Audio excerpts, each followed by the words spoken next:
ok? Esse segundo poema, gente, nós vamos ver também essa força dessa perspectiva social. O poema que ele dedica a Rosenberg Cariri, grande cineasta. Determinação.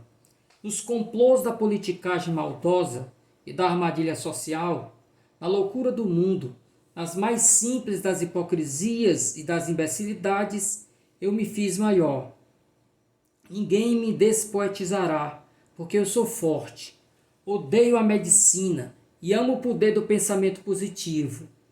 Bebo no cotidiano a filosofia da liberdade, não importa que falem de mim, pobre daquele que se humilha e se prostitui.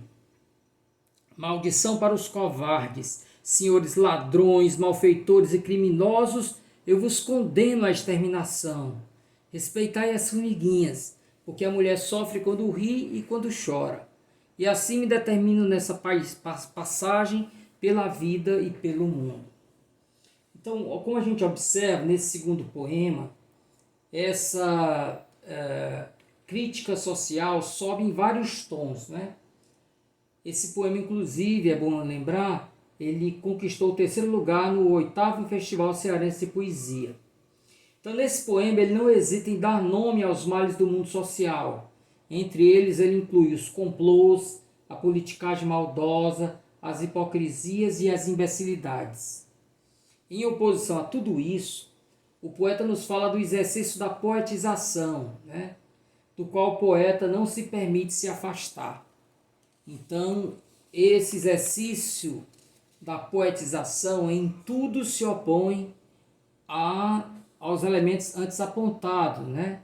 A saber, complô, politicagem maldosa, armadilha social, loucura do mundo, hipocrisia, imbecilidade. Tudo isso. O poema pode também ser visto como uma profissão de fé, visto que descreve aspectos pelos quais Mário Gomes se regia, ou seja, que determinava sua passagem pela vida e pelo mundo.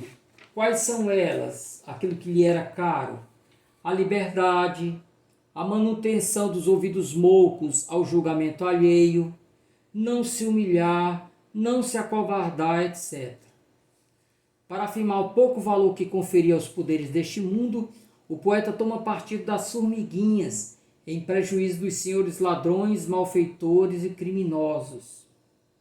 Ainda a destacar o nonsense da frase, porque a mulher sofre quando ri e quando chora. É uma frase que não guarda qualquer conexão com o verso anterior e com o verso posterior, né? Ok?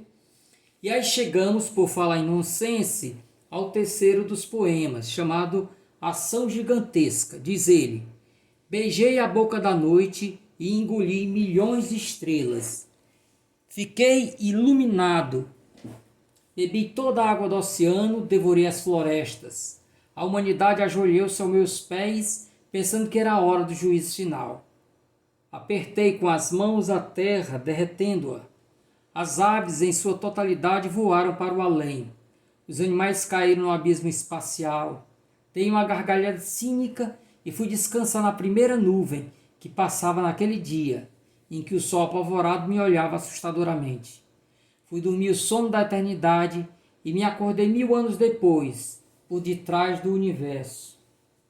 Então, o nonsense é bastante forte ao longo de todo esse poema, né?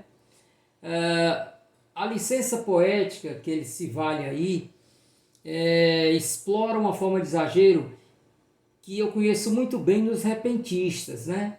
Então, numa peleja entre dois repentistas, é hábito eles utilizarem desses exageros, né, para se vangloriar de uma forma hilária, né, blasonando, né.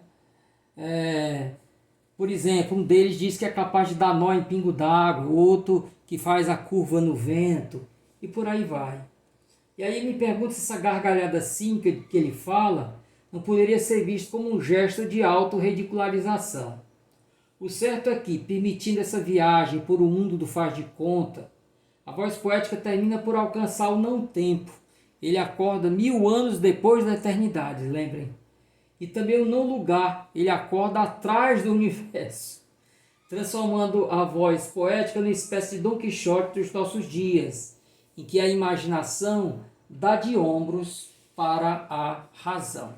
Então, com essa breve passagem pela poesia de Mário Gomes, nós vamos encerrando o segundo bloco da nossa videoaula.